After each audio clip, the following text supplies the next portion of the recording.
দর্শক বন্ধুরা, আজকে ভিডিওতে আমরা কথা বলবো Realme 13 Pro Plus এই ফোনটি নিয়ে। আর Realme গ্লোবাল মার্কেটের বিভিন্ন দেশে এই ফোনটি লঞ্চ করেছে। পাশাপাশি তারা Realme 13 Pro ওই ফোনটিও লঞ্চ করেছে। Realme 13 Pro Plus এই ফোনটির হাইলাইটেড বিষয় হচ্ছে ফোনে থাকছে কার্ভ ডিসপ্লে, পাশাপাশি থাকছে ভালো ক্যামেরা সেটআপ এবং মোটামুটি ভালো একটি চিপসেট। সো সব কিছু মিলে এই ফোনটি কেমন হবে আর ফোনটি বাংলাদেশের মার্কেটে কবে এবং কেমন প্রাইস পয়েন্টে লঞ্চ হবে, এই সবগুলো বিষয় নিয়ে আজকের ভিডিওতে কথা বলবো। সো পুরো ভিডিওটি মনোযোগ সহকারে দেখবেন, আর ভিডিওটি ভালো লাগলে ভিডিওতে একটি লাইক দিবেন। প্রথমে যদি এই ফোনটির ডিজাইন এবং বিল্ড কোয়ালিটি নিয়ে কথা বলি, তাহলে এই ফোনটির ব্যাক সাইডে থাকছে গ্লাস, আর ফোনটির ক্যামেরা সেন্সরগুলো একটি গোল সার্কেলের মধ্যে রাখা হয়েছে এবং একেবারে নিচের দিকে থাকছে রিয়েলমির ব্র্যান্ডিং। আর ফোনটির থিকনেস করা হয়েছে 8.2 মিলিমিটার এবং ওজন করা হয়েছে 185 গ্রাম। ভালো ব্যাপার হচ্ছে এই ফোনে থাকছে IP65 dust and water resistant, অর্থাৎ এই ফোনটিতে হালকা পানির ছেটা ফোটা এবং ধুলো ময়লা ঢুকছে না। তবে পোর্টস অ্যান্ড বাটন হিসেবে এই ফোনটিতে 3.5 মিলিমিটার হেডফোন জ্যাক থাকছে না। আর এছাড়াও এখানে আপনারা দুইটি সিম কার্ডের পাশাপাশি মাইক্রো এসডি কার্ড ব্যবহারের সুযোগ পাচ্ছেন না। এখানে থাকছে ন্যানো সিম কার্ড স্লট, অর্থাৎ এখানে আপনারা শুধুমাত্র দুইটি সিম কার্ডই ব্যবহার করতে পারছেন। এক্সট্রা কোনো মেমোরি কার্ড এই ফোনটিতে ব্যবহার করতে পারছেন না। আর ফোনটি মার্কেটে দুইটি কালার ভেরিয়েন্টে পাওয়া যাবে, একটি হচ্ছে গোল্ড এবং আরেকটি হচ্ছে গ্রিন। সো ওভারঅল সব কিছু মিলে এই ফোনটির ডিজাইন ল্যাঙ্গুয়েজ আপনাদের কাছে কেমন লেগেছে কমেন্ট করে আপনাদের মূল্যবান মতামত অবশ্যই জানাবেন। ফোনটির ডিসপ্লে নিয়ে কথা বলতে গেলে এই ফোনে থাকছে 6.7 ইঞ্চির একটি অ্যামোলেড ডিসপ্লে।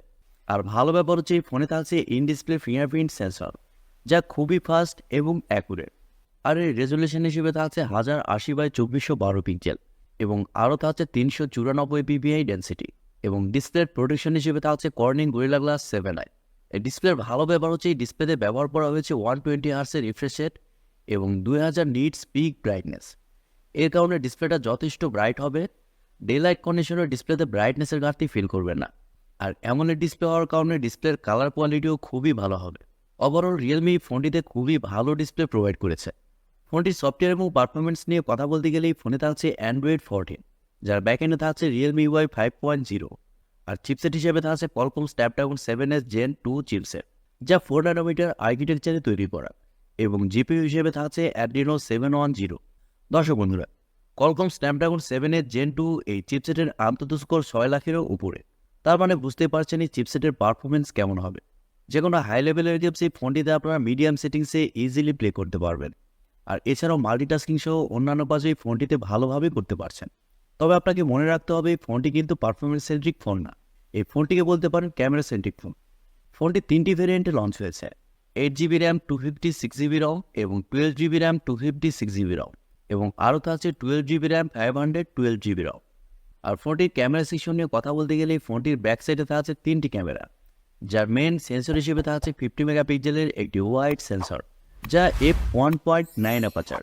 আর এই সেন্সরে আপনারা ওআইএস পেয়ে যাচ্ছেন। এবং সেকেন্ডে থাকছে 50 মেগাপিক্সেলের আরও একটি সেন্সর, এবং আরও থাকছে 50 মেগাপিক্সেলের একটি পেরিস্কোপ টেলিফটো সেন্সর, যার মাধ্যমে আপনারা 3x অপটিক্যাল জুমের সাপোর্ট পেয়ে যাচ্ছেন। আর এই সেন্সরে আপনারা ওআইএস পেয়ে যাচ্ছেন। এবং থার্ডে থাকছে 8 মেগাপিক্সেলের একটি আলট্রাওয়াইড সেন্সর। সো বুঝতেই পারছেন কেন এই ফোনটিকে ক্যামেরা সেন্ট্রিক ফোন বলা হয়েছে। ফোনটির ব্যাক ক্যামেরা দিয়ে আপনারা সর্বোচ্চ 4K-তে 30 FPS শ্যুট করতে পারছেন। আর সেলফি ক্যামেরা হিসেবে এই ফোনে থাকছে 32 মেগাপিক্সেলের সেলফি ক্যামেরা। তবে সেলফি ক্যামেরা দিয়ে আপনারা শুধুমাত্র 1080p-তে 30 FPS শ্যুট করতে পারছেন। আর ওভারঅল রিয়েলমি ফোনটির ফটো কোয়ালিটিও যথেষ্ট ভালো করার চেষ্টা করেছে।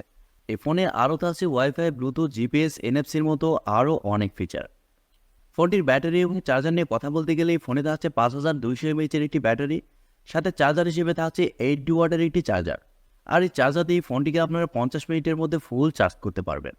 আর ফোনটির চিপসেট যেহেতু পাওয়ার এফিশিয়েন্ট, এর কারণে এই ফোনটিতে ব্যাটারি ব্যাকআপও খুবই ভালো পাবেন। নর্মাল ইউজে এই ফোনটি থেকে আপনারা 1.5 দিনের উপরে ব্যাটারি ব্যাকআপ পাবেন। আর আপনি যদি হেভি ইউজারও হন, তারপরে এই ফোনটি আপনাকে সারাদিনের কাছাকাছি ব্যাটারি ব্যাকআপ দিবে। এবারে কথা হচ্ছে বাংলাদেশি মার্কেটে এই ফোনটি কবে আসছে আর এই ফোনটির প্রাইস কেমন হতে পারে। দর্শক বন্ধুরা, বাংলাদেশের মার্কেটে এই ফোনটি অফিসিয়ালি লঞ্চ হবে কিনা এই বিষয়ে কনফার্ম হয়ে কিছু বলা যাচ্ছে না। তবে দেশের বাজারে আনঅফিসিয়ালি ফোনটি পাওয়া যাবে। দেশের বাজারে এই ফোনটির 8GB র্যাম ভ্যারিয়েন্টের প্রাইস হতে পারে 45,000 টাকার আশেপাশে প্রথম অবস্থায়। পরে অবশ্যই ফোনটির প্রাইস ধীরে ধীরে একটু কমবে।